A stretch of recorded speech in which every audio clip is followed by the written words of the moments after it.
Assalamualaikum warahmatullahi wabarakatuh. Sahabat beriman, apakah cahaya Quran telah sampai pada kita semua? Pagi, siang, malam, kita membaca kitab suci ini. Entah saat menunaikan sholat atau menyempatkan membaca surah yang kita senangi dan dianggap mujarab mengabulkan segala hajat dan menjaga kita dari segala mara bahaya. Surah Yasin contohnya. Surah ini selalu dibaca setiap malam Jumat atau setiap seseorang mengharapkan pertolongan Allah. Namun ada satu surah lagi yang sering kita skip begitu saja, yakni surah Al-Mulk. Padahal ada hadiah besar yang telah disiapkan Allah Subhanahu wa Ta'ala bagi mereka yang mengamalkan surah ini. Apa saja keistimewaannya? Dan apakah membaca Quran juga bisa berdampak pada psikis seseorang? Tonton video ini hingga akhir agar tidak sesat.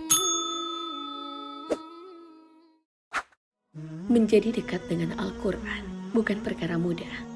Maka sudah sepatutnya kita berbahagia jika mendapat hidayah mencintai Al-Quran. Allah telah menyiapkan banyak ganjaran bagi mereka yang dengan sungguh-sungguh mendekatkan diri dengan kebaikan. Salah satunya, membaca dan menghafal Al-Quran. Allah berfirman, "Sesungguhnya orang-orang yang selalu membaca kitab Allah dan mendirikan sholat dan menafkahkan sebagian dari rezeki yang kami anugerahkan kepada mereka dengan diam-diam dan terang-terangan. Mereka itu mengharapkan perniagaan yang tidak akan merugi, agar Allah menyempurnakan kepada mereka pahala mereka dan menambah kepada mereka dari karunia-Nya. Sesungguhnya Allah Maha Pengampun lagi Maha Mensyukuri."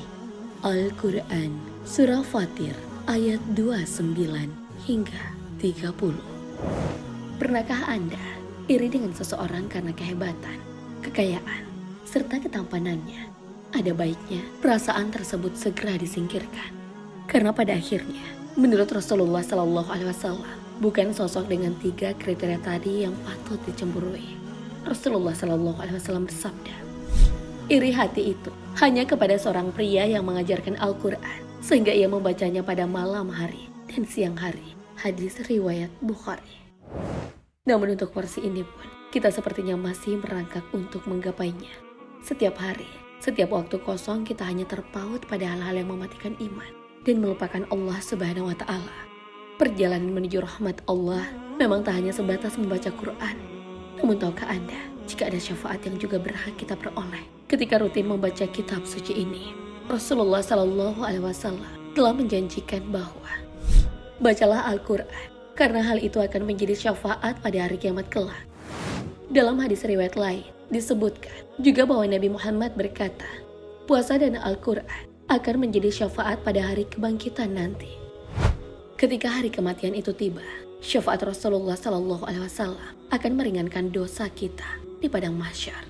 Saat satu persatu, orang-orang saling menunjuk kesalahan yang telah kita perbuat ke mereka, atau saat perlahan dan disaksikan jutaan manusia, syafaat Rasulullah hadir menghapusnya perlahan.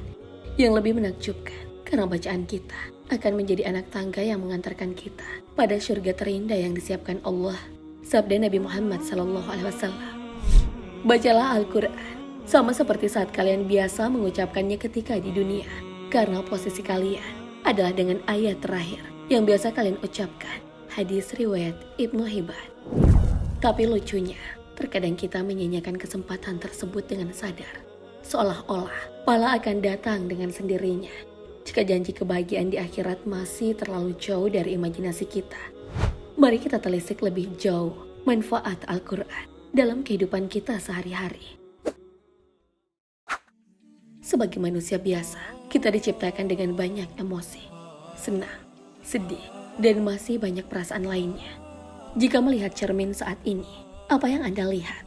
Apakah wajah seorang yang bergembira atas hidup yang ia jalani? Atau sepasang mata yang tengah berduka karena takdir yang tak berjalan sesuai rencana? Ketika mendapatkan masalah, banyak umat muslim yang lari dan menghindari campuran tangan Allah. Bukannya kembali kepada sang pemilik semesta, namun malah mengotori diri mereka sendiri dengan segala dosa. Sedikit hingga akhirnya menjadi tumpukan aib yang telah mengunci hati mereka. Tak sedikit yang memutuskan mengakhiri hidupnya.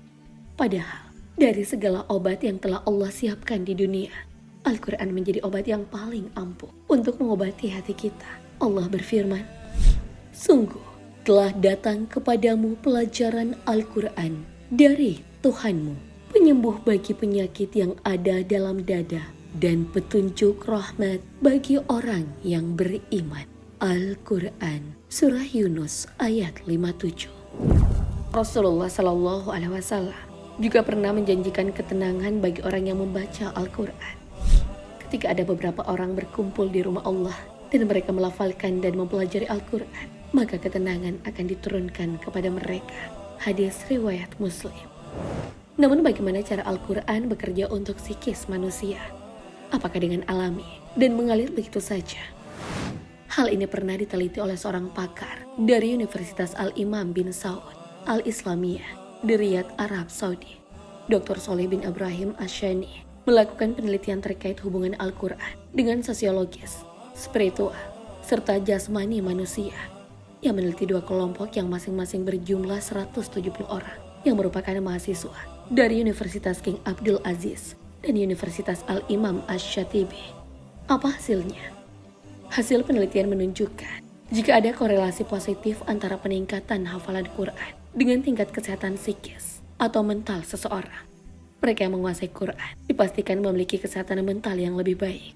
Tak hanya itu, Al-Quran juga menjadikan mahasiswa memiliki sisi positif lain, seperti kekuatan memori yang tinggi, sistem kekebalan tubuh yang kuat, IQ yang semakin meningkat, hingga bebas dari penyakit akut. Masya Allah.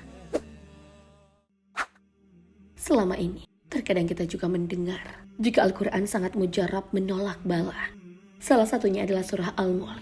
Surah Al-Mulk atau juga dikenal surah Tabarak bermakna kerajaan. Surah ini adalah surah ke-67 di dalam Al-Quran yang juga patut dibaca dan diamalkan setiap harinya. Dalam sebuah riwayat sahih dalam kitab tafsir Ibnu Katsir dijelaskan jika salah satu kehebatan surah Al-Mulk adalah dia terbebas dari siksa kubur. Bahkan salah satu kisah yang dijabarkan oleh Gus Baha tentang seorang perempuan jelmaan surah Al-Mulk bisa memaki-maki malaikat Mungkar dan Nakir. Alasannya, Mungkar Nakir menyiksa orang yang suka membaca surah Al-Mulk, bahkan meski orang tersebut adalah ahli maksiat dan orang yang nakal. Al-Quran surah Al-Mulk juga bermakna penjaga siksa. Maka dari itu, saat Mungkar Nakir mendatangi jenazah tadi, surah ini berubah menjadi penjaga yang menahan dua malaikat ini. "Ya Mungkar Nakir, apa maumu?" ucap wanita tersebut. "Ya, tentu menyiksa orang ini karena dia tidak taat dan nakal. Tapi masalahnya, setelah bersatu dengan orang ini, saya sudah bercampur di tulang, darah, dan sumsumnya. Satu tubuhnya terdapat saya." Karena mereka saling bantah, perdebatan ini pun dilaporkan kepada Allah Subhanahu wa Ta'ala. "Ya Allah, jika Mungkar Nakir tetap menyiksa orang itu, jangan pernah saya termasuk firman-Mu dan hapus saja saya dalam Al-Quran," ungkap surah Al-Mulk. Namun Allah pun menjawab, "Tidak bisa, kamu firman-Ku yang qadim, Mungkar Nakir yang dimarahi Allah." Masya Allah, setiap ayat Al-Quran memang mengandung makna. Maka tak heran, beberapa surah menjadi pilihan yang dibaca setiap malam. Lalu kenapa umat muslim juga senang dengan Quran surah Yasin? Jangan heran, dengan membaca surah ini, Allah akan senantiasa mengampuni dosa-dosa hambanya. Seperti halnya hadis riwayat dari Abu Hurairah radhiyallahu anhu. Siapa yang membaca surah Yasin pada malam hari dengan mengharap keridaan Allah, maka diampuni dosa-dosanya. Hadis riwayat At-Tabrani dan Al-Baihaqi. Selain itu, Sunan Darimi juga mengungkapkan jika surah ini adalah senjata bagi mereka yang memiliki hajat agar segera terkabul. Barang siapa yang membaca surah Yasin dari pagi hari, maka pekerjaan di hari itu dimudahkan dengan keberhasilan. Dan jika membacanya di akhir suatu hari, maka tugasnya hingga pagi hari berikutnya akan dimudahkan juga. Sunan Darimi.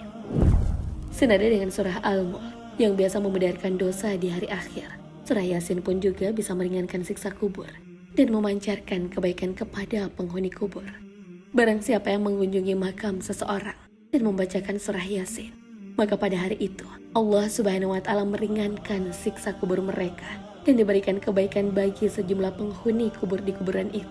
Maka sebagai umat Islam, sudah sepatutnya kita tidak menyanyiakan kesempatan ini demi menghidupkan cahaya di rumah kita kelak di surga.